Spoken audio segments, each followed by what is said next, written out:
Goodell news conference. You're obviously White's with the NFL Network, and it's actually a wonderful day here as we get ready for Super Bowl 55. It's the first time we're able to see a lot of members of the media, well, a small smidgen of the representative media in person.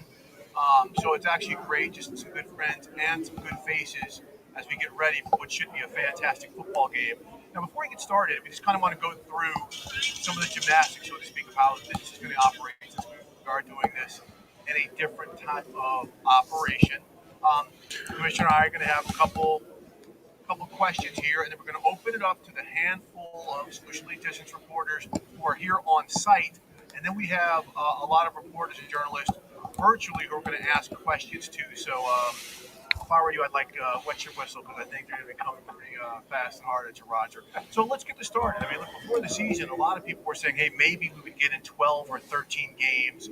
We're able to get in all the games, all 17 weeks. You got to jump through some hoops sometimes. But just the fact that in this coronavirus pandemic, that the league, the VA, the players were able to get here, and us to be celebrating this game on schedule.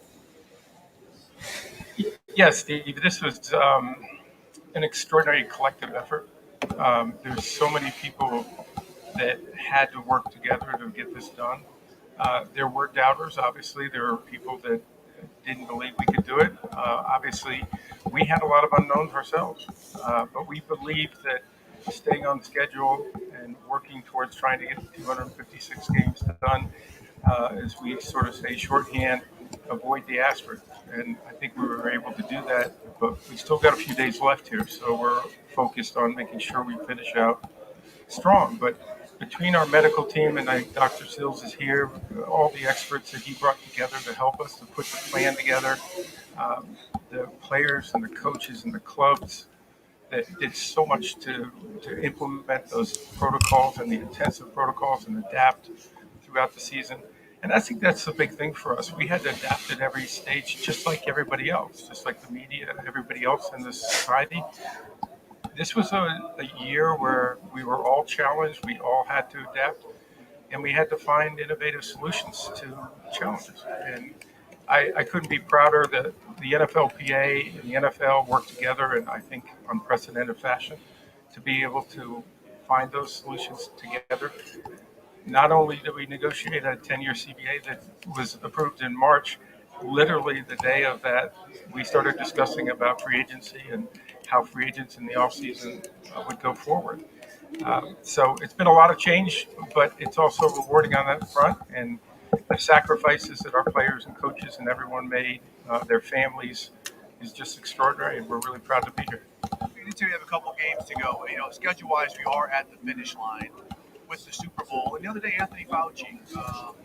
Anthony Fauci said that he wants to encourage people how to watch the Super Bowl and how not to watch the Super Bowl. Don't have massive gatherings, don't do screaming and things like that. But what is the league's, messaging towards that, seeing as though the head of the infectious control and the advisor to the president is saying, tamp it down, because we've seen gatherings are basically super spreader events? Well, listen, we hope that we were in some ways representative of doing things the right way this season. We worked with the CDC, we worked with the White House Task Force, we worked with all the medical experts to make sure that we were, focused on.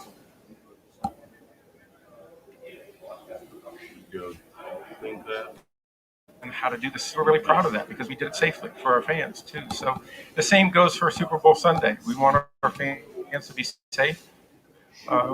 They need to be smart. They need to wear their PPE. They need to be gathering in small groups. We worked with the CDC about their advice that came out last Saturday about staying at home and doing it with family and household members. And we believe that's the way it should happen. We're all going to enjoy the Super Bowl a little different this year. And Sunday won't be any different. Great. Before we get it out to the audience, one last question. It's different here, right? There's not the big events. There's not the parties. There's not the concerts and the tentpole events.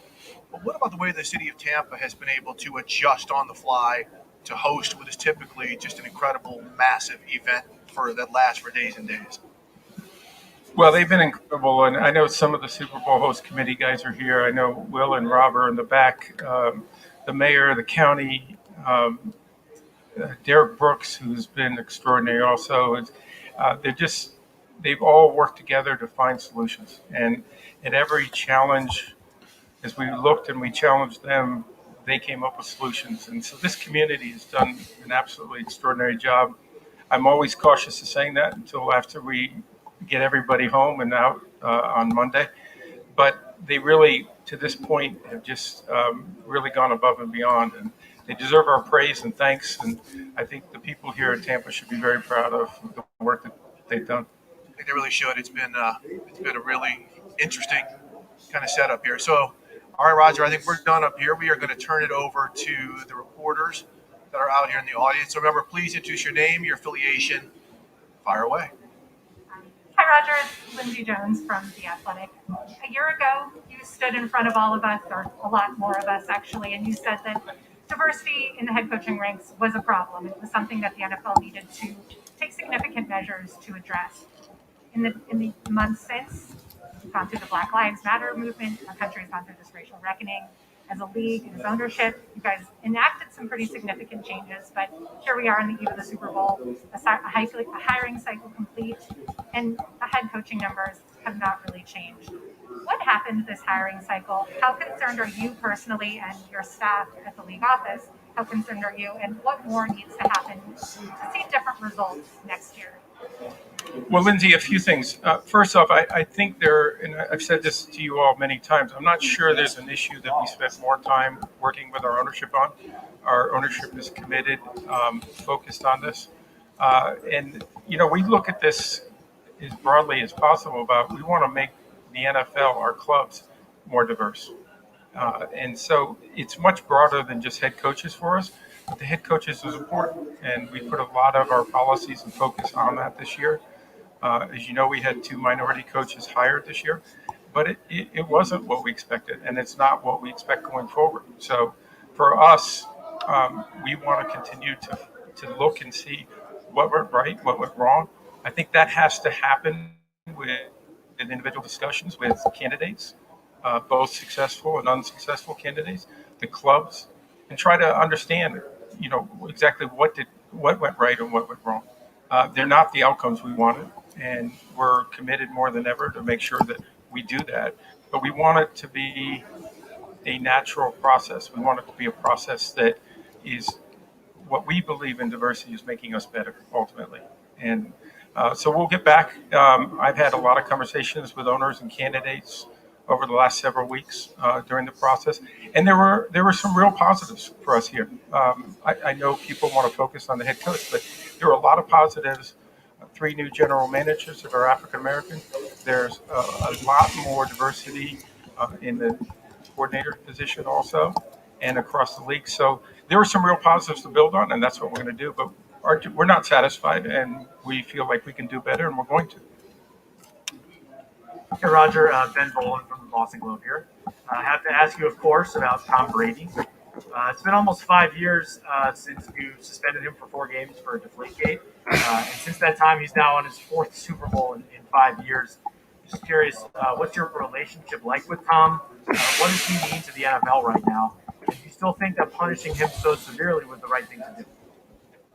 Hey, Ben, Tom Brady has shown that he is probably the greatest player to ever play this game. His leadership, his ability to rise to the big occasions and make everybody rise around him. That's what's absolutely incredible to me. Everyone just plays better when they're with him. And so he's an exceptional talent. But more importantly, he's one of the great guys. I've known him for probably 15 years. And he's an extraordinary guy. He's real, and he cares about this game deeply. He cares about the people involved with the game. And so for me, I wish him well. I think he's going to continue to be a great performer. I'm glad to hear he's going to play a few more years. Roger, Mark Maskey from the Washington Post. Can you tell us where things stand on the investigation of the Washington football team? Have you received a report from Beth Wilkinson, or do you know when you will? And separately, on the ownership issues, do you have an expectation as to when that might be resolved and whether the minority shareholders will be able to sell their stakes? Mark, you got a lot of things in there. So we do expect that Beth, I have not met with her yet, so I don't have any of her recommendations. She has nearing the completion of her phase of work, so she'll be sharing that work with me in a review at some point in the future. And of course, we'll share it with the Redskins and others. But Washington football team. excuse me, Washington football team. I apologize. That's a bad habit, but to me, the important thing in the context of this, Mark, is that the Washington Football Club has made a lot of changes already. They asked for this type of review. They asked for the recommendations on this, and Dan and Tanya have already begun making those changes for the football club, and it's really. It's good to see that, but I expect that Beth's recommendations will be something that will be added to that. In addition, the limiteds and the disputed, as you know, that's an arbitration. I'm hopeful that that will get resolved shortly, and that both parties or all parties can move forward, and the Washington Football Club can continue to move forward. Hey, Roger, Peter King with NBC. Just following up a little bit on Lindsay's question about minority coaches. In 2003, when the Rooney Rule was enacted, there were 3 black coaches that year in the NFL. And in 2021, there will also be 3 black coaches in the NFL, 2 additional minority coaches. But in a league that is about 70% black, everybody knows that this is a major issue. And I wonder if you would consider having some sort of an ownership summit or something to, and I don't mean read the riot act to owners, but I mean to try to talk to owners personally, or maybe in a large group when you can get together, about emphasizing that we are not doing this well. We've got to do it better.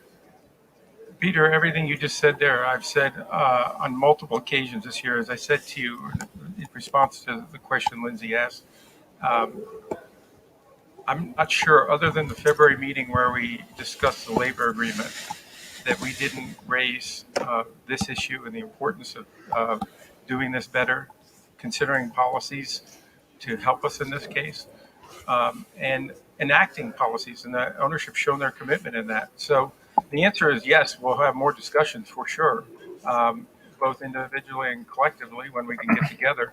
But that doesn't stop us. We've been doing it on Zoom. We've been doing it individually. And the committee has been very active too, chaired by Art Rooney and several owners that are on that committee, and continuing to look, what are the changes we still need to make? And I'll reinforce again, while we may be disappointed in the head coaches, at the end of the day, there are a lot of positives here that we need to build on and we need to continue to make progress on.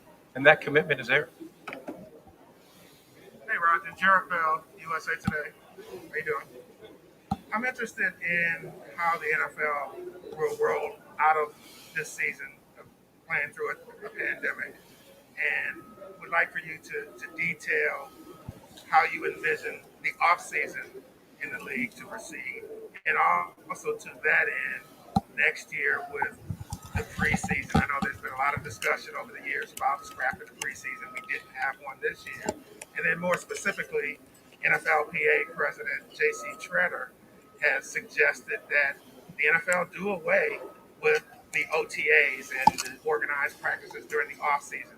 Would you support that? And how will you process all of these things that you've learned this year moving forward that might be implemented? Well, Jared, a couple things. First, I think we've proven that working together between the NFL and the NFLPA, that we've been able to put our differences away and aside. Not that we didn't stick to our core principles and do the things that we think are important, but we were able to find those areas of common interest and look past those differences to solutions. And I'm confident we'll be able to do that again. I think the challenges that are in front of us, I can't identify all of them, but my guess is right now they're less than where we were last year because we've had the experience of the last 6 or 7 months. And I think we have learned a great deal. So we want to look at the data. We want to look at the information.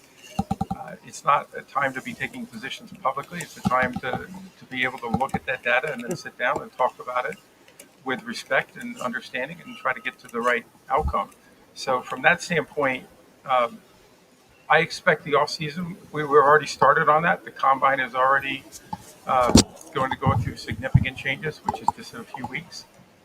We anticipate that I think a lot of the things that we did last year with respect to training camps, to respect to the off season, virtual is going to be part of our life for the long term. I think we learned, and the coaches learned, the players learned, um, that it was actually a very positive way to install offenses and to work in the off season. So I think we'll see more of that for sure. Um, but I also believe, our coaches feel strongly, and we'll talk about this with union, that there's value in the training camp. There's value in practices. There's value in having preseason games where you can develop young players and give them the opportunity um, to to get better as football players. The veterans may not need that as much. So those are the types of things I think we'll balance as we come in to the off season, and I'm sure we'll come up with solutions for that. Hi, Commissioner Jenna, ESPN. Back in August, two former players filed lawsuits claiming that the NFL was discriminating against black players when it comes to concussion-related claims. Are you guys looking into this? I know a report also surfaced on ABC that some doctors actually fear discrimination is taking place. Well, I think, and I'm pretty sure I understand the case that you're talking about. First off, the concussion settlement is something that is overseen by a federal court. Um, the federal court approves the settlement. The federal court is overseeing the operation and implementation of that uh, settlement. And we are not part of selecting the clinicians, the medical experts who are making the decisions on a day-to-day basis. That's done by independent clinicians. And so, obviously we'll work with the court. We'll continue to see if there are changes that need to be made, but those will be determined by the court. Hi, Roger. Rob Motti with the Associated Press. Before the season, you delivered a message that was widely interpreted as an apology to Colin Kaepernick. Looking back now, how do you feel that Colin's career seemingly ended because of actions that are now being embraced but initially were viewed negatively? Well, I would tell you that I said very clearly back in June that we wish we had listened to our players earlier. That was, and we had a lot of players that were coming and bringing these issues to us, and it didn't start last summer. It started over 2 years ago, and we've been working with the Players Coalition over that period of time. Colin was one of the individuals who obviously brought a great deal of attention to this. And for that, he deserves our recognition for that and appreciation. But there are a lot of other players. And actually, many of the demonstrations started back in 2014 with Ferguson. So from our standpoint, we now, I think, have a platform and an ability to work with our players to address those issues that they've identified in their communities and our communities that we can help and we can address. And there's a commitment on behalf of the entire ownership to that, not just financial, but more importantly with our resources. And we'll exceed that. And I think the players deserve a lot of credit for that. And I think the clubs do for supporting that. And we look forward to making a difference in our communities. Judy Batista from the NFL Network. Given where we are right now and what you anticipate about the continued rollout of the vaccine, how close to normal do you expect next regular season to be in terms of fan attendance and also in terms of the need for protocols for players? Judy, I wish I knew the answer to that. One of the things that I think I have learned, and I think all of us have learned, is try not to project too far in advance because it's difficult to do. Go back to last March and early April, trying to project what the environment was going to be like from a safety standpoint and where the virus and the pandemic was, even to the draft 3 weeks later. That's when we made the determination we needed to go virtual. We needed to be prepared to do that and make the decision as we got closer, whether it was safe and the appropriate thing to do. I think that's true with everything we do, is wait as long as you possibly can, be prepared for the uncertainty, and find solutions, work the problem. And that's what we've done. I don't know when normal is going to occur again, and I don't know if normal ever will again. I don't know if anybody here can do that. I know this: we have learned to operate in a very difficult environment. We have found solutions, and we'll do it again. And that's what we believe is a lesson for us this year is the relationships I think one of the most impressive things to me and meaningful things to me was hearing clubs in the NFLPA say our relationship has never been stronger. The communication and the fact that we're all working together as a team and I interpret that as the trust that's built here will help us going forward, and it'll be really the long-lasting legacy I think of this season ultimately. Roger, Sam Farmer of the LA Times. Next year's Super Bowl presumably will look much different than this one. It'll be in Los Angeles, which hasn't hosted a Super Bowl for 29 years. It'll be played in a stadium that will be at the end of its first season with fans and in the shadow of the How do you assess the challenges and opportunities of the Los Angeles Super Bowl? Well, Sam, I haven't given an awful lot of thought to that because I'm still trying to get through Tampa, to be honest with you. But, that facility, I was there for the kickoff game. It was the first time, obviously, being in there for an event. And it is remarkable. Not just the facility, the stadium itself, but the surrounding area. And we're really excited about being there. We think that stadium is obviously going to set a new standard in the world.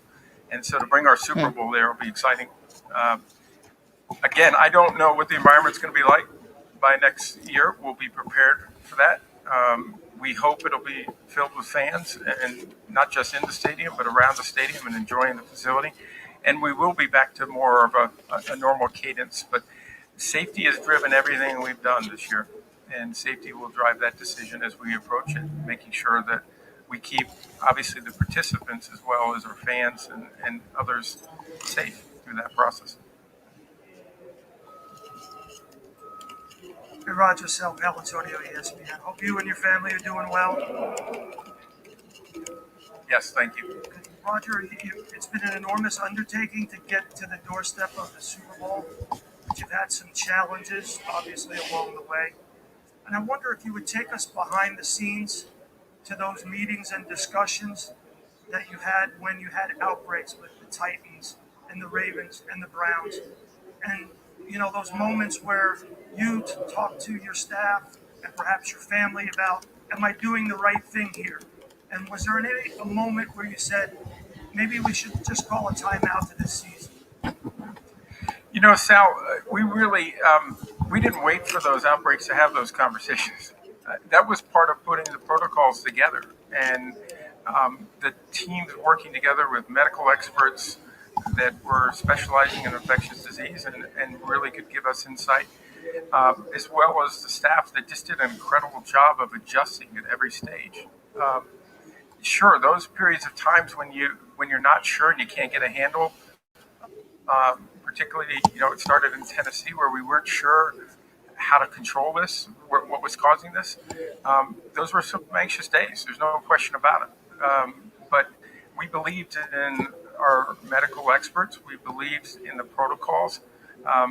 We were able to get that under control, and we have learned a lot from that we then applied and changed. And I think that helped us. And then, when we had, as an example, the Baltimore case, we were able to identify that quicker, but we were able to identify where the source was better. And then every stage we learned from that in being able to identify this and isolate. So our whole concept here was not to avoid positives. We knew that was not possible when you're dealing with 7,500 people in our system. Essentially, we're being tested almost every day. That was not going to happen. But the idea is to test frequently, identify when you have a positive, and isolate, and make sure that we trace that properly to identify people that may have been in close contact. And that's where we really learned, in addition to some work with Yale, to be able to identify how the spreading occurred. And that's where we really felt the confidence that we could do that and we could be in a position to keep our personnel safe at all times. And Dr. Sills makes a point all the time. We don't think there was a safer place to be than in NFL facilities this year. We never doubted that for a second. You've got human behavior here. As Dr. Sills likes to say, that the protocols are simple, but they're very difficult to execute on because there's no margin for error. It can be very simple. It can be 3 people going into a room that's not well ventilated, that they stay in too long, where they're not wearing a mask, and you have a problem there. And so I think our personnel started to learn that, is that, we weren't going to compromise on safety, which we never did this season. We did not put competitive issues ahead of safety. We put safety first.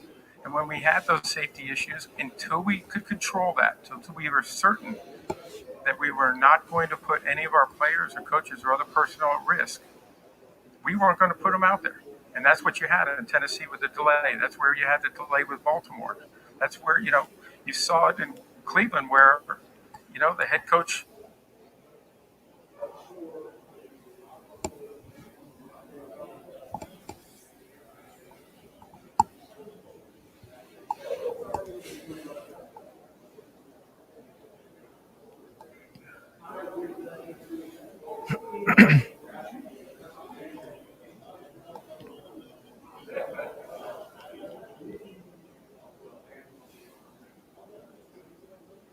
Before games, so they can just get out and test their shoes out and so on. So we practiced enough in the rain and played in the rain this year, so I think we're okay there. Next to Soren Petro. Go ahead, Soren. Coach, there are a lot of milestones that can be achieved here.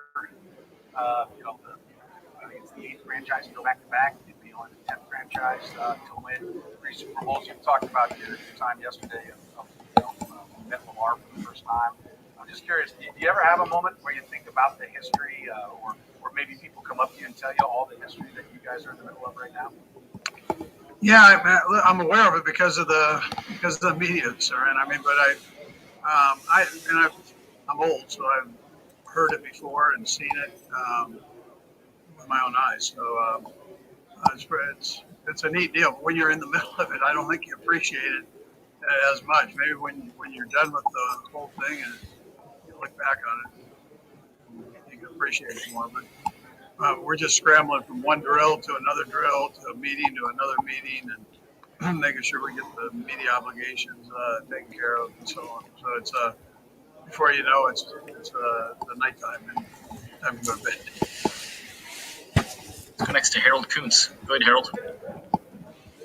Hello, Andy from 12 minutes away from Arrowhead. How you doing? All right, Harold. I'm good. Thank you.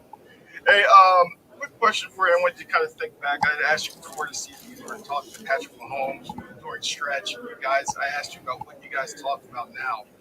What are those conversations with him like now as he goes into this second Super Bowl? And do you feel that he kind of has a semblance of idea of, legacy? And because that's been the big term this week, legacy and dynasty and all those words been thrown out there. Do you feel he gets a big sense of that, or is he just all about the moment? Yeah, listen, I'd probably say the same thing I just said to Soren, that it's I'm not sure how much you get caught up in that part of it as much as you do making sure that you have all the T's crossed and I's dotted. So that's where you're at. And if you get an extra minute, you watch a little bit more film, and then make sure you get enough rest and eat the right things and so on. So your mind is on things that are going to directly affect the game at this time, and you want to try to maximize that. That's what he does. So I don't think he's probably thinking too much about the other part. I'm sure he loves the challenge of playing against Tampa Bay. They're a good football team, and Tom Brady's a friend of his. So I think that somebody he looks up to. So I think that's kind of a neat deal for him. But I think when you really get down to what he's thinking about, that's just making sure he's got the game plan down and ready to go. Let's go next to Diana Rossini. Go ahead, Diana. All right, well, this is it. I hope you're sick of us. You are, but thank you so much for being so great this week with us. so much this week we've been asking you about the difference between this year and last year because of COVID. But familiarity is such a great advantage because you guys have done this. Have you sensed a different feeling from your guys, from your staff, from everyone who's been there with you before, compared to last year when everything was new? Yeah, I mean, it's a little bit different with the COVID part of it, but when you look at really the itinerary for game day and go through that with the guys, and whether it's with the coaches and the players, it's relatively the same. So, and that's probably the toughest part about doing this whole process, is just trying to stay on schedule with what you got to get done, and how are you going to manage that time at halftime? How are you going to manage the time before the game? When you come back out on the field at an extended period of time, how do you manage that? So, but the guys have already been through that before. We made sure we're covering it now. Just refreshed them for the new guys, and it's something new. Yeah, that part I would tell you is much different. Next to Nate Taylor. Go ahead, Nate. Hey, Andy, two quick things for you. Just was the practice today the same as attendance as yesterday? That's my first one. Injury-wise, you're saying? Yeah. Yes. Okay. Same exact deal. Yep. Thank you. And then, secondly, what's been the most enjoyable part for you, Andy, to see the guys who didn't play in this game last year help the team push to make it back so that they could have their opportunities? Guys, whether they're rookies or guys like Andrew Wiley, Alex Okafor, Juan Thornhill, what's it been like to see? Yeah, D. Williams came down to the game and hung out of practice. I mean, it was so he sat through the heat there of the practices we had and watched. And he was there every day. So I think that's that's a neat deal for all those guys. And they've really, they've made a point of talking to people about it. They've also made a point of working hard so that they have an opportunity to show in this game. Go next to Nancy Armour. Nancy. Hey, Andy.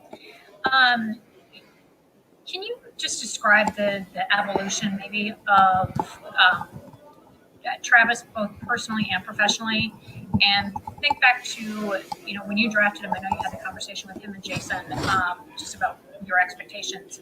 Has he met those or exceeded them, what you were kind of hoping when you guys drafted him? Yeah, well, that was just more about how we roll with things and where you need to kind of get to stay with it. And so I would tell you that, he's matched it and exceeded that part. Football-wise, you never know what you're going to get really until you have them there and they're doing it. So I tell you, he's greatly exceeded that, and he's trying to get better than what he is, so, which I appreciate. Next to Aaron Ladd. Go ahead, Aaron. Coach, I'm stealing your words here, but you said I'm old, and most of my old head football coaches, when they get down right in the red zone, they're just going to run the ball. They're going to hit it off to their running backs. You guys are doing the shovel passes, the Ferrari package. Where does that evolution come from? Was there a point in time in the season where you said we're just going to lean in on our talent?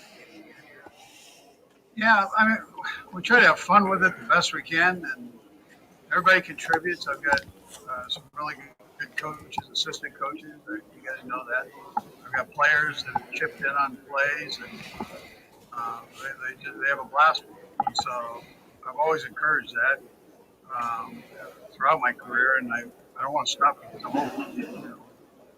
I keep that going, try to do it a little bit better, and so that's what we do. We try to stay creative and try to have some fun with it. We don't really have much in this week, but it's all right. Go next to Mark Potash. Go ahead, Mark. Hi, Andy. Excuse me. Coaching aggressiveness has been rewarded in these playoffs for a lot of teams, but especially for you. And I'm curious how have you developed that feel over the years for when to be aggressive, when to play it safe, if there is such a thing as a feel? And is it any greater? Is that feel any greater now as a more experienced coach than when you were less experienced in that field? Yeah, listen, I think with experience, you probably have a better feel for it. I just say naturally, I think you'd have a better feel for it. So I'd tell you yes on that. And then you got to make decisions. I mean, that's the seat that I sit in, and so if I feel like we need to stay aggressive, then that's where we go.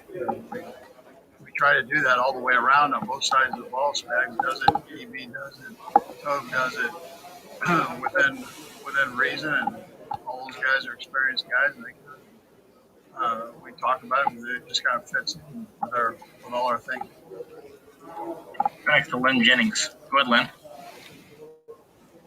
Hey, Coach. I'm just curious what your Saturday plans look like, and how does it compare to the Saturday before last year's? Yeah, I mean, it's similar. We just won't be there the whole day. We'll come down in the afternoon, and we'll go through our normal procedure that we do on a road game. I mean, that's kind of the card that we're dealt here. So, and that's okay. We're good with that. We know that routine. We'll stick with it, and then we'll get ready for the game the same way that we do for an evening game, and nothing. That part won't change either. So we'll at least be familiar with that part. Yes. Let's go next to Matt Tanner. Go ahead, Matt. Hi, Coach. Hi, Matt. I just wanted to ask you about Steve Spagnuolo. How important is he to the team's success, and has he made you reconsider any of your coaching philosophies?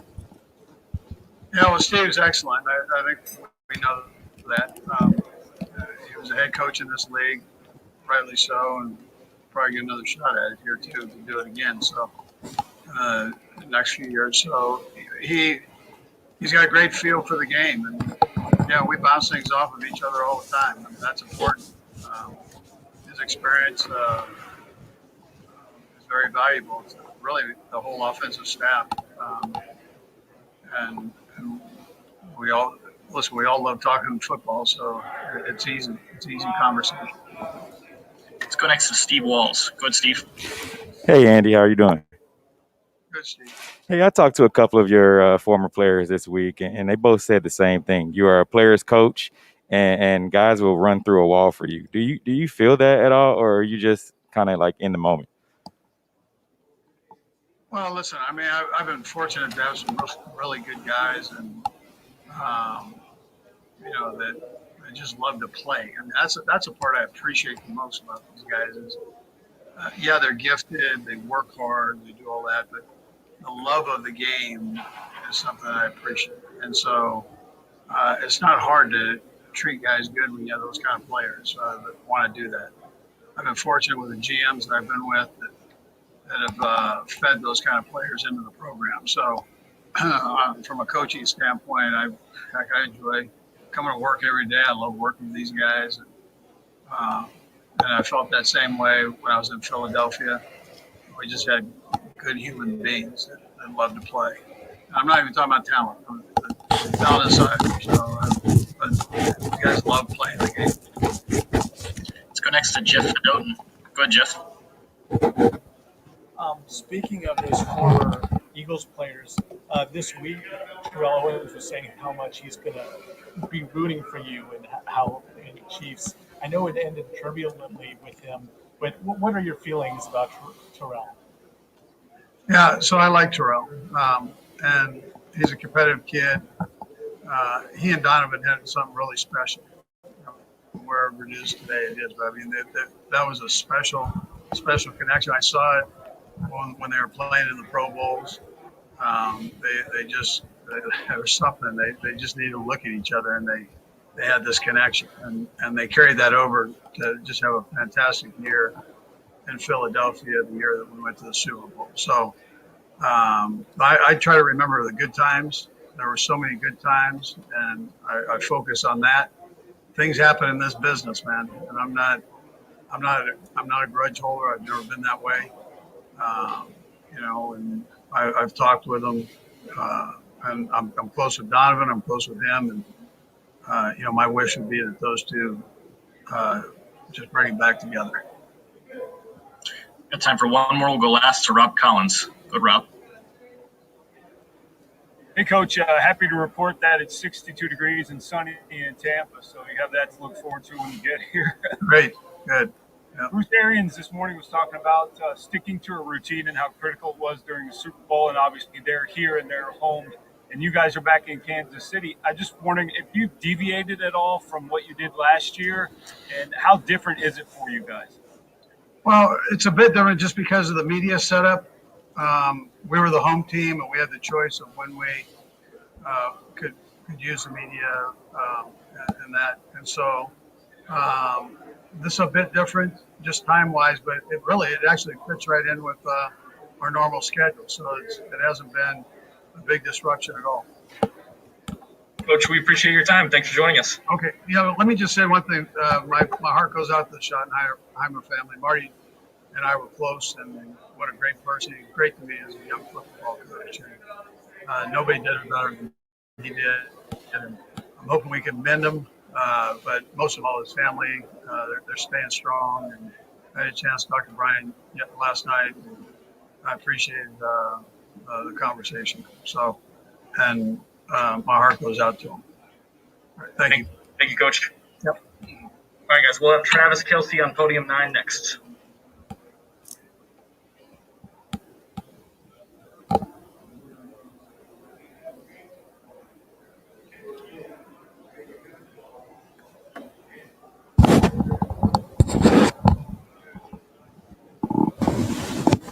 Not mine. Ready when you are.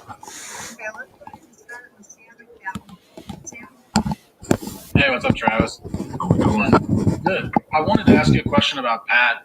In the offseason, obviously, he interjected his voice into the social justice cause, and you were very supportive of that. I'm wondering if you can look back on that from then till now. How do you think that, if it all changed, how he's viewed in the city in light of that context and just, by fans and these fans? Yeah, I mean, first of all, it's something that's very real. It's something that's still happening to this day, and the social justice issues have to be approached in the correct way. And I think that Kansas City has done an unbelievable job of coming together and really being a family, being a community that supports each other. I know there's a lot of Black Lives murals on the streets all over the town. And I think Mayor Luke has done an unbelievable job in supporting the community in that regard and making sure that it's very well known that we lock arms and we stand together about these issues. Let's go next to Jayla Jones. Go ahead, Jayla. Hi, Travis. Can you hear me okay? Yes, I can. So going back to back is difficult, to say the least, especially when you're going against a player as decorated as Tom Brady, and for you specifically going head-to-head with Gronk. So would you say you felt any type of pressure as we inch closer to Sunday? And if so, what are you and the team doing to stay focused and grounded as you gear up for the big stage a second time? Well, I mean, when you're going up against a great quarterback like Tom Brady is, and how legendary he's been in games like this, you just have to be able to control what you can control, and that's what we do on the offensive side of the ball. We preach, situational football, taking care of the football, winning the turnover battle, things like that are things that we can control as an offense. And you know what, going up against a high-powered offense like that, that's the key. Is you just got to make sure you're putting up 6 points, more than you're putting up 3. And but at the end of the day, putting points on the board so that you give yourself a chance in the fourth quarter. We'll go next to Adam Teicher. Go ahead, Adam. Hey, Travis. You guys have been a really good road team since you've been here. And even in the last couple of years, your record has been better on the road than at home. And that this is like a road game. I wanted to ask you, why have you guys been so good? Is something you can put your finger on? Why you guys been able to kind of eliminate those distractions that seem to get other teams on the road? Man, I wish I could put my finger on it. I think the level of focus, determination kind of goes up when you're going into somebody else's house. Just little stuff like that. I do feel like sometimes when we play at home, we can feel more relaxed, more at ease because we're in our environment. but at the same time, and it's everybody's going to be geared up, fired up, and ready to go for this one. It doesn't matter if it was a home or away game. I think both sides, that is, both teams are going to be locked in, doing everything they can to win the football game. Let's go next to Karen Kornacki. Go ahead, Karen.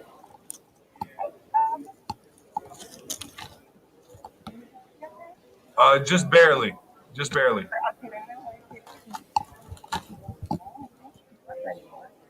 How about if I talk louder? Can you hear me now? Now I can. Okay, great. Hey, Travis, you guys had that really cool play at the end of the first quarter in the Super Bowl, 4th and 1, and it was the little shuffle that got the first down before you guys scored. And I remember hearing Patrick say later, oh, he was so excited for that play because you guys had worked on it, and never used it. You reserved it for the Super Bowl.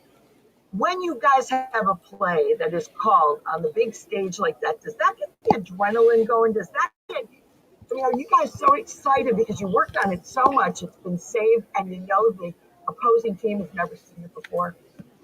Yeah, I think those plays give you a little bit more excitement in the fun ones that the defense is gonna not be ready for. I think the play you're talking about, Pasadena, or no, I forget which one it was. I think it was Rose Bowl Parade. I think that play in general, I think we're all excited to finally get called and ran just because of how much we had been working on it week in, week out, and had it in the game plan all year, and finally used it on 4th and 1 down on the goal line. I think it's just, getting excited for every single play call that comes in, especially when you're down in the red zone. You got to have that kind of mentality in a game like this, because you never know when 3 points, a field goal, and a touchdown, the end of the drive, whether you get the field goal or whether you get the touchdown, is going to be the deciding factor in the game. So you want to get excited and put up as many touchdowns as you can. We'll go next to Diana Rossini. Go ahead, Diana. Hey, Travis, you know your coach. I'm sure you know this, but he's got the best record in the Super Bowl era with 2 weeks to prepare per game. So you give him more time, and I guess just keep getting better. So, what is he like in terms of preparation for obviously the biggest game of the year? I think what he does the best of as a leader, as a coach, is he challenges the guys to meet expectations. And the past 2 weeks, we've had the full game plan in for the past 2 weeks, and we've been able to, get after it in practice. The fact that we can trust him, make sure he's very aware it's week 20, week 21, whatever you want to call it. And a lot of guys are banged up, but at the end of the day, we have to get our work in. So it's a little bit of trust between both sides, and making sure that he's going to keep us fresh. But I think just going into a bye week before the actual game, Coach Reed does a great job of just challenging us to make sure that we don't miss a day, we don't miss a snap, we don't miss a rep. And sure enough, I think we're as ready as we've ever been this week. Let's go next to Brad Simcox. Go ahead, Brad. Hey there, Travis. Greetings from the UK, and congratulations on reaching the Super Bowl again. Some of the great touchdown celebrations we've seen from the Chiefs over the years have been a team effort, such as the sack race, Tyreek's pit stop, etc. Have you had a chance during practice to work on a group touchdown celebration?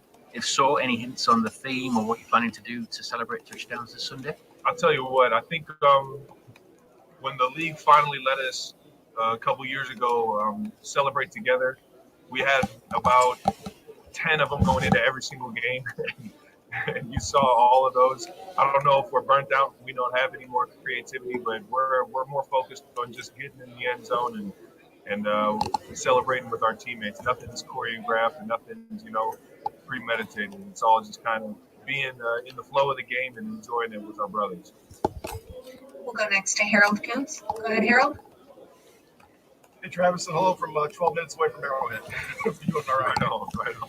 Yeah. Hey, I just wanted to ask you, I know the words legacy and dynasty can kind of thrown around all this week. I just wonder what you guys have talked about internally within your conversations with coaches and teammates about just what it means to go back to back for you guys and to be one of those few teams in football history to finally achieve that goal. You guys.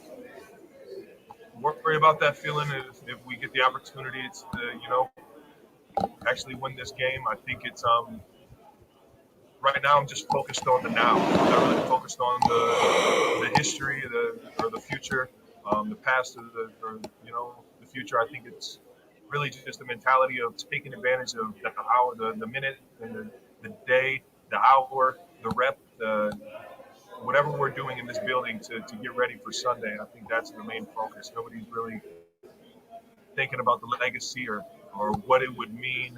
Everybody's just fired up to get out there on Sunday and do our best. We'll go next to Soren Petrov. Go ahead, Soren.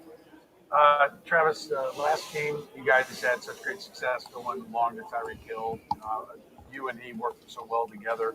You kind of the mid route, him over the top. Is there kind of a sense that you feel like the game plan shifts for them, that they're not going to want to see the exact same game run back on them, and so maybe this is the game that you're going to find yourself before the single coverage that Tyreek found? I think what Bowles does, the defensive coordinator for the Bucs, I think what he does a great job of is mixing up the coverages. And hats off to the defense, the men that they have over there on the defensive side of the ball, for being able to understand the intentions of the play caller, because they do understand the defense, knowing the variety of coverages that Bowles can dial up. And I think that, going into this game, you just got to be prepared for everything, and build those instincts accordingly. Everything that's on film has been, worked on, and hopefully that we found the answer for everything that they think they have an answer for. So it's just going out there and playing ball. We'll go next to Joshua Allen. Hey, Travis, how we doing? Living the dream. I bet. So studying the film, what problems does a guy like Devin White present to you in coverage with his size, speed, and athleticism? I mean, the guy flies around. He's a madman back there. He's a very smart player. He understands the offensive line, the flow of the offensive line. And on top of that, he knows how to, play the passing windows in zone coverages. And then he's a great tackler. So that what else you want out of a linebacker? I mean, he does it all really well. And it's going to be definitely a big challenge going up against him. We'll go next to Pete Sweeney. Go ahead, Pete. Hey, Trav, we know NFL Films is all over the Super Bowl, and you had one of the more touching moments last year when your dad embraced you after and said, you never really got the credit that you deserved. After finishing second in the league in receiving, just how does he feel about that now? What did that mean to you, and what will he be doing for this repeat try? He'll be in attendance. I know Papa Kels will be there, living it up, and I'll try and go out there and get him a third Super Bowl, meaning he already has one with myself and my brother from Philly. So we're going to go and try and get him a third one. But I think he's definitely told me how proud he is of me. And that's all that really matters to me. I can care less what everyone else says, whether I'm, the best tight end, the best, whether I'm a tight end, a wide out, one of the best tight ends, or whatever the conversation is. As long as my family, the people that I grew up with, everyone back home in Cleveland Heights, Ohio, as long as all of them are proud of me, what else can I ask for? We'll go next to Arnie Stapeman. Travis, J.C. Treaders wrote a couple of weeks ago that, the COVID-19 season kind of proved that you guys don't really need that 24/7 off season that you guys have had, for the last so many years. And he was actually advocating just getting rid of the preseason and the OTAs altogether. I'm wondering what you would like to see an off season look like going forward, given that, some of the younger guys or guys with new teams do need that rhythm and that time together. What would you think would be a good kind of happy medium going forward? Well, me personally, I've always been a guy where I need the reps. I'm a big guy. I'm out there every day in practice. working my tail off. I need all the reps that I can get so I can, be ready for every single look out there on the field. And that includes training camp, that includes OTAs and mini camp. So I'm a big advocate for making sure that guys get those reps. I think without the mentality of me, practicing every single day and really being locked in every single day, without that over the course of my career, I don't know if I'm the same player. Just because I learned from every single one of those reps being out there, and I learned from watching other guys run routes and block and do other things in the offseason. So I think I think there can be a balance of it all, but I do at the end of the day feel that there's a lot of guys out here that need those reps to become great, and limiting those reps for guys just for the sake of whatever it is, I think isn't very beneficial to the league in general. Whether that's cutting back on preseason games or making sure that they're there for the young guys to get film and get those reps, I'm all for it. But I do believe that training camp, the off season, OTAs, getting in this building and working on your craft is something that's needed. That's all. Thank you, Travis. Have a good one, guys.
I'm tired.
All right, let's go to Patrick Finley. Go ahead, Patrick. Tyreek, if you guys can win on Sunday, would you think of yourselves as a dynasty in the making? When you look back, you guys are really one play away from being in the Super Bowl 3 years in a row. And if so, what role does the drafting of Patrick have in just setting this whole thing up?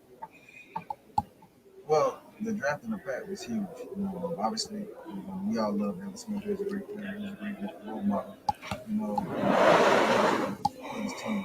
But you know, things change, years change. Environments change, coaches change. And drafting Pat was the right thing. Just for like the dynamic of this team. You got speed guys on this team. You got Kelsey, probably is going to go down as one of the best tight ends, not the best tight end of all time. So things like that, man. So just drafting Pat, man, just like really helped us all. He really elevated our game a lot. So yeah. And then dynasty-wise, do you feel like you're part of, like you may be part of one here pretty soon? I don't know, man. You gotta wait and see. I'm not in that. I'm just a player. I'm not getting into that, man. All right, let's go to Emmanuel Morgan. Go ahead, Emmanuel. Sorry. The Chargers played out pretty competitively that first game. What were they doing pretty well, especially with them being able to get pressure with 4 people? It must be a Chargers reporter because you can't scream here to ask about the Chargers. I don't know, bro. They're just a good team. I feel like every team that we play is going to try to beat the Kansas, because we are defending Super Bowl champions, so we're going to get people playing their heart out, each and every game. People trying to make, what I'm saying, I won't say a name for themselves, but they're just trying to say, hey, here we go, like, we are the team that beat the Chiefs. Do you think Tampa will use a similar game plan that they use? I don't know. I have no idea. If I was a defensive coordinator, I don't know, bro. That's way above my pay. Okay, let's go to Soren Petro. Go ahead, Soren. Hi, Rick. Good to see you again, buddy. Question about Andy Reid was talking about, Tom was talking about keeping it fun, right? Like having fun and making the game fun. I also heard Mark Schlereth say earlier today that when they won back-to-back with the Broncos, that boredom was something that they had to kind of fight against. They were clearly the best team. They were like you. They put a lot of the same pieces back together. They had, I think, they were 13-0 at one point. They were kind of fighting that monotony. One, did you guys have a monotony for it, knowing that your season was going to be defined by these playoff games, not really 16 games there? And how does Coach Reid keep it fun, and how important was that for you guys to get back there this moment? I'm answering some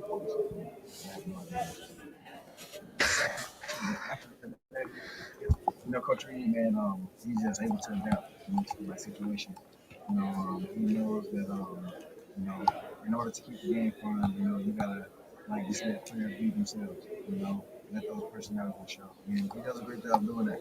Whether it's playing music, whether it's dancing and just having fun, laughing, talking, involving us in meetings, asking us these random questions, when you're about to fall asleep in meetings, which is crazy. He gets me a lot with that. So yeah, that's how you always keep it fun. Keeps the guys laughing. Always mind off and back. So. All right, let's go to Harold Coons. Go ahead, Harold. Hey, Coach Tyreek, how you doing, man? Hey, now that's what I like to hear. That's what I like to hear. Coach Hill, man. Yes. Speaking of coaches, do you feel Andy Reid has got you guys the most prepared you feel like you've ever been for a game, just through the preparation, having 2 weeks, being at home for such a big game? Do you feel this is just, you've got every inch of this game and the game plan down pat? Oh yeah, man. I feel like last week was like, the time to just put everything in, analyze it, and take a look at their defense, from weeks prior, and this week is just, come in, practice, full speed, and then watch film and then get out, So, I mean, Coach Reid, Eric Bieniemy, those guys, they've been doing a great job, with the game plan. But man, what's crazy is Pat, he's been on the roll. What's crazy is I haven't seen Pat, throw dots like this in practice. Like, he's been throwing crazy dots. Like he throw dots, but the dots he been throwing in practice lately has been crazy. I ain't even count. So I mean, I'm pretty fired up, so we gotta wait and see, man. I gotta rub my hands together. I'm excited about that. Let's go to Karen Kornacki. Go ahead, Karen. Wow, that makes me pumped up. Darts in practice. But I gotta know about you falling asleep in meetings, Tyreek. Does Coach still do Patrick Mahomes imitations? Oh, all the time. Oh, Really? He can imitate him well? yeah, he probably Can can imitate him real good. For me, no, I can't do him no more. You know, cause I You got can't do it no more? yeah, cause my voice. Like I was trying to sing in the shower last night, and I lost my voice. You can't. Okay, one serious question is just that, do you get pumped up about some plays that you guys seem to have saved for the Super Bowl? You know, last year it was that shuffle where y'all spun from the Michigan 1948 Rose Bowl, and you didn't use it until the Super Bowl, even though you practiced it all year. Do you get pumped up when a play like that is called in a big game? You know what? The only play I would probably be pumped up for is me playing quarterback. That'll probably never happen. You know, so. You playing quarterback? You know, I wasn't in on Rose Bowl. I was in at first, but they said I was too small to block. So I'm not pumped up about that. You know, I'm glad that we scored, but I wanted to spin too. I was gonna add a little something to my spin once they spun, but it took me out. I guess my spin wasn't good enough for them, so I didn't make the cut on that. I have to do one with your own spin. Thank you. Thank you, sir. All right, let's go next to Krista Patrick. Go ahead, Krista. Thank you very much for your time today, Tyreek. Just a quick question. I'll have a quick follow-up. Other guys have said this week's been very routine. I mean, it's obviously an unconventional. You're doing all the Zoom meetings, but flying in on Saturday and out again, it's almost like a regular season game. Since you went through this last year, will you keep the same routine? What worked for you last year, or would you change anything? And have you shared any advice to the guys that are there for the first time on when it comes to Sunday and Saturday night, trying to get to sleep and trying to keep your adrenaline and your nerves under wraps? Well, I haven't shared any advice to the guys, you know, who have probably been playing this longer than me. And no, for routines, I mean, I just listen to music, you know, and just try to vibe out and try to get in my place. That night before the Super Bowl, music is your thing? Yeah, music. So music is my thing. You know, and that's pretty much it. You know. And then what would it mean to you personally to get a second Super Bowl ring? I don't know. I just want to feel my Burger King, bro. So like, when all my haters talk to me in like 30 years from now, I'm gonna be like, you got cared by Patrick, Coach Reed, Kelsey, and then Nikki, and I can get you the burgers. Thank you very much. I appreciate it. And next we'll go to Susie Colbert. Go ahead, Susie. Hi, Terry. So I'll be out at the stadium early Sunday morning and for hours watching rain. Forecast is pretty rough. I'm just wondering, what's your routine for checking out your cleats and your gloves and kind of going through all of that, you know, on what looks like it's going to be a wet field, maybe tough conditions. I feel like I'm playing football somewhere I can just go up and So you're not changing length of cleats. You don't have special gloves. There's no anything different. No, there's nothing different. You know, I feel like Adidas makes some of the best cleats, and I got my own personal gloves, which is real cool. So I'm straight. Good deal. Thanks. I appreciate the love, though. Appreciate the love right there for the grip boosters. Yes. All right, let's go next to Rob Collins. Go ahead, Rob. Hey, Tyreek, you'll be glad to know it's 62 degrees and sunny here in Tampa, man. Are you in Tampa? Yes, sir. We're just waiting on y'all, man. I'll be there tonight. All right, and I'm going to talk about that. You guys, do you feel like you're missing out on the whole Super Bowl vibe, not getting to really, take advantage of everything Super Bowl week, staying in Kansas City? Oh, yeah, man. So what's crazy is, like, I was really looking forward to going to Tampa this year because I wanted to go to Busch Gardens, man. I really wanted to take my family to Busch Gardens, but with everything happening, I mean, you really can't. So, I mean, great teams, they find a way to adjust to like situations like this. This ain't our first time facing adversity, so I feel really right. All right, let's go to Steve Walls. Go ahead, Steve. Tyreek, what's happening, man? I'm feeling this energy you got going on today, man. You know, when the anytime I wake up and put on lotion in the morning, I'm feeling good. Hey, I heard T.O. say that Andy is doing some of the same things with you that he did with him in Philadelphia. Basically, getting the ball to you in various ways. Just talk about the creativeness of Andy's offense as a whole, and the fact that you're able to be moved around and not just go deep every time. I don't know, man. I just feel like, man, there are so many guys to account for that you can really just single out one single guy. Because you got Kelsey, you got Samuel, you got Cole, you got D-Rock, So, I mean, when you play man-to-man, a receiver should be the corner every single time in man-to-man coverage, So I just feel like, man, and then, you add Coach Reed's creativity with calling plays, and then Eric Bieniemy's, ability to call plays and draw plays up, it's crazy, because they got me going left, right, and then Pat snapping the ball fast and on time. So and then the DB's already lost. He's like, man, he started on the left, went back right, now he's coming all the way back to the left side, So that's very tough to defend, because the DB, he's already gassed, from all of the different motions that I did pre-snap. Mm-hmm. So that's why I love playing for this team, man. They make my life a whole lot easier. Let's go next to Martin Weisenberg. Go ahead, Martin. Hi, Tariq. Here, Martin Weisenberg for No Huddle in Argentina. How are you? Can you hear me? Yeah. No, I just asked you, how are you? Oh. Bien. Oh, thank you very much. Gracias. Well, you obviously are faster than everyone else in the league. But what defender surprised you the most, or you're not? No, I'm not the fastest person. Okay. But what defender surprised you the most since you came into the NFL that could almost keep up with you and your speed? Is there one defender who surprised me the most? Probably. So, what's crazy is, the Bills run where I caught that ball 71 yards. So I thought number 61 was actually about to clean the clock, which is crazy. If he would have hit me, I probably would have been out the rest of the way. I probably wouldn't have played football no more. That dude was actually rolling, So for him to just do that, 61, I don't know his name. I wish I knew his name, But for him to do that for a big guy to run all the way down the field is great. So I'm gonna say him. Yeah. All right, let's go next to Joshua Allen. Go ahead, Joshua. Hey, Terry, how you doing? What's up, man? Just a question. Are you faster than Scotty? No, just kidding. I heard at the beginning. But, bro, if you aren't from the Busch Gardens, I got season passes. You can come down on my dime. I got you.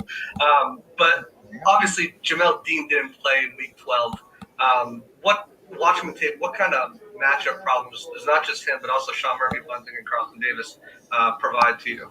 I don't know, man. I just feel like it's just another game, to go against, some fantastic DBs. And, I feel like our guys are ready. Not just me, but our guys is wide outs, tight ends, running backs.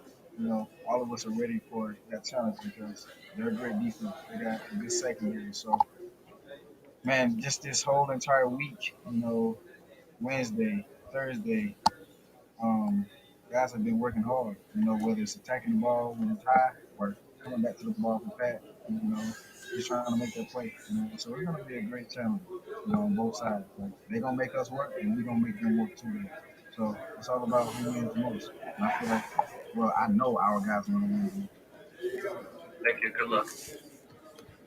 All right, let's go next to Christine Perez. Go ahead, Christine. Hi, what's your go-to pump-up song at the moment? My go-to pump-up song. So I got 3 go-to pump-up songs. Okay. I'm going to name all 3 of them. Sir Bink. If you don't know who Sir Bink is, that is Colin Sanders, number 99 on the team. UTEP 2-Step. It's one song. And I got my second go-to song is YGKC. He's a local Kansas City artist. He made a song about me. Real dope. Go check his music out on iTunes. And my third one is one of my close friends from high school. His name is Sack Sway. All dope music. All right. So that's my playlist right there. Every game, I promise. Oh, wow. Let's go next to Jason Alex Fleming. Go ahead, Jason. All right.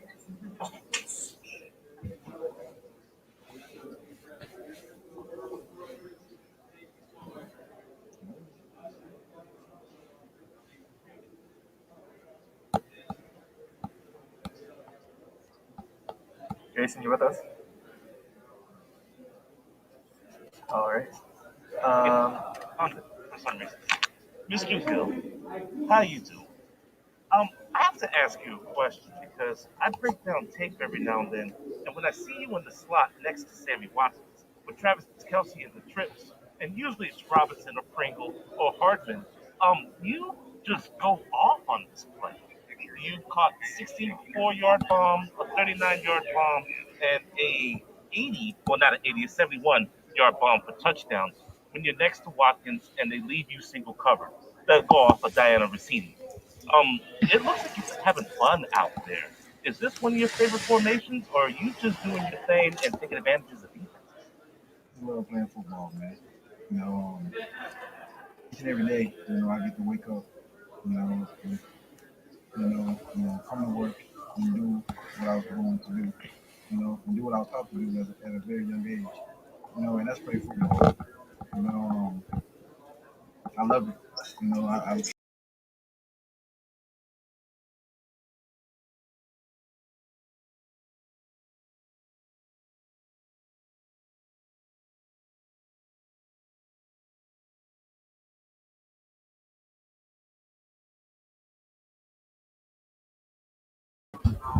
or just one play. It's just football, man. I just love football. So yeah, man. That's what it is. Not what I like to swear,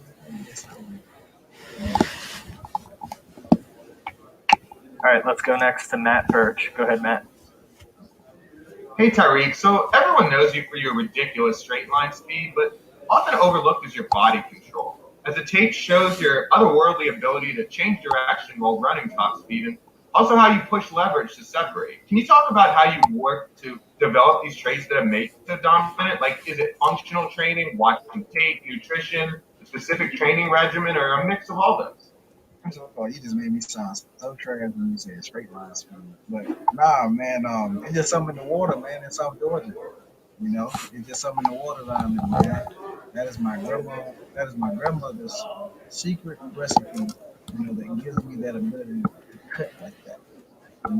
So it's in the diet, it's in the workout agenda, it's in everything that I've been given and taught when I was young.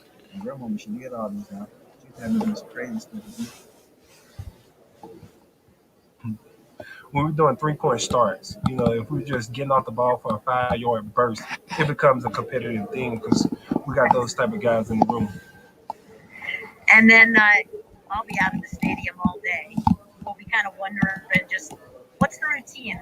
How do you pass such a long day with all that adrenaline and energy? What will you be doing? I'll probably read the Bible a little bit, listen to a little music, get my nerves calm, watch a game or two, watch an old game or two on the Tampa Bay Buccaneers, and call my family, FaceTime my kids, and block everything else out. All right. Next up, we're going to go to Phil Jones. Hey, Chris, how you doing this afternoon? Phil, how you doing? I was wondering, are we cousins? I've been wondering that, man. Okay, so I got this for you. So, Chris, your technique, your speed, your strength, or just the combination of them all, what makes you a successful interior rusher in the NFL? Honestly, I watch a lot of film, and I'm always looking to get better. I'm never really satisfied with nothing. I can have 20 sacks in 1 year, I'll still be mad. Feel like I could have got 28. Just never being satisfied. I'm always working to get better. Honestly. All right. Next up, we're going to go to Jason Alex Fleming.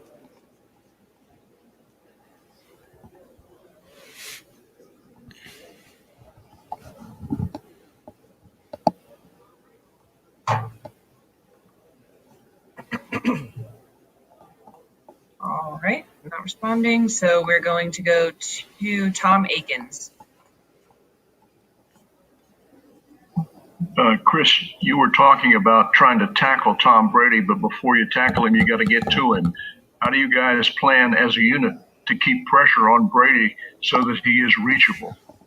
I can't really go too in depth on the game plan. Then I'll be spilling the beans, but it's a front four got to be relentless. Got to heck up our offensive line, but we're prepared for it. We just gotta be relentless and trust that our back end will give us that extra second to get to him. Okay, next up we're gonna go to Patrick Freeman. Hey, Chris, how you doing? Pat, I'm doing pretty good. I just wanted to ask you, I know you are a father. How difficult has this season been, and especially to make it to the biggest game of the year, but how difficult has this season been for you as a family man to go through that and to make it this far? I wouldn't call it difficult.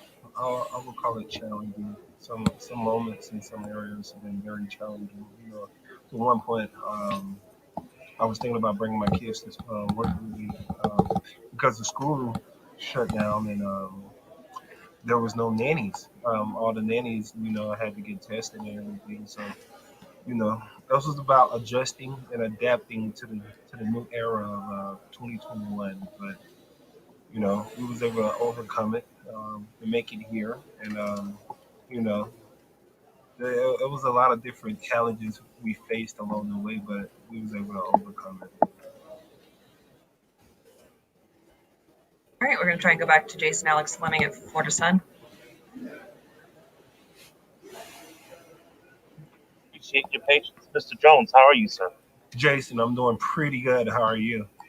Oh man, and I was just talking to Nadi on the defensive line. That's why I was unable to get to you, but I'm glad I got back to you. Mr. Jones, you've been dominant on the defensive line, and you're one of the reasons why Kansas City is back. I'm not counting the Chargers. So you guys had nothing to play for. You guys were basically 15-1. How have you and Clark been so impeccable on the defensive line to where opposing teams, A, can't run the ball on you, and B, are afraid of the pressure that you're getting on the quarterback?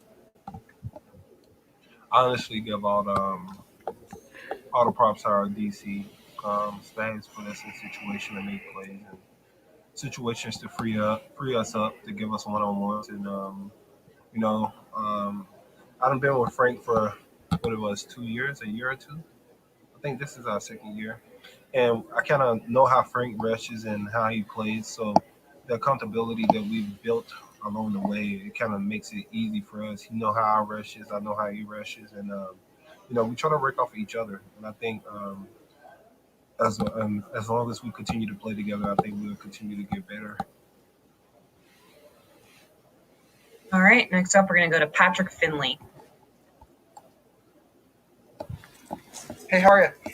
Patrick, how are you? I'm good. Hey, I'm curious, if you guys win on Sunday, are we in dynasty territory when we talk about you guys winning 2 straight Super Bowls, being a play away from going to a third? And if so, is that anything you guys give any thought to in terms of legacy? There aren't a lot of teams that have been this dominant over a period of multiple years. Man, I said this years ago that we're building a dynasty. I don't know if people believe me or not, but that was honestly, I was speaking the truth. And I guess now it's coming to fruition. But I was speaking at 2 or 3 years ago when we just had made it to the AFC Championship. So it comes with time. It comes with winning. So we just got to focus on winning and let that stuff speak for itself. All right, we got time for one more, so we're gonna go to Steve Walls to close it out. Hey, Chris, what's happening, man? Steve, how are you? I'm good. Hey, I know last year you, Tyron, and Frank talked about T-Sizzle, Terrell Suggs bringing in, the championship swagger, so to speak, for you guys that hadn't been to a Super Bowl before. Now that you have one, what are you telling young guys like Snead that haven't been in this position? Have fun. Most importantly, have fun. Don't let the moment be too big for you. Treat it just like a regular game. The only thing about this game is if you lose, it's going to sit with you a long time. But we didn't come this far to lose. But have fun, most importantly. Don't let the moment get too big for you, and enjoy it. Embrace the moment, because there's not a lot of a lot of teams that can make it to this moment. You know, you still got teams that it's been a decade since they've been here. So you know, for us to be here and be very fortunate of it, enjoy it, embrace it, but understand only on the field we got to perform. All right, Chris, thank you for your time, and thank you everyone who joined today. Guys, thank you. It was amazing. Go Chiefs.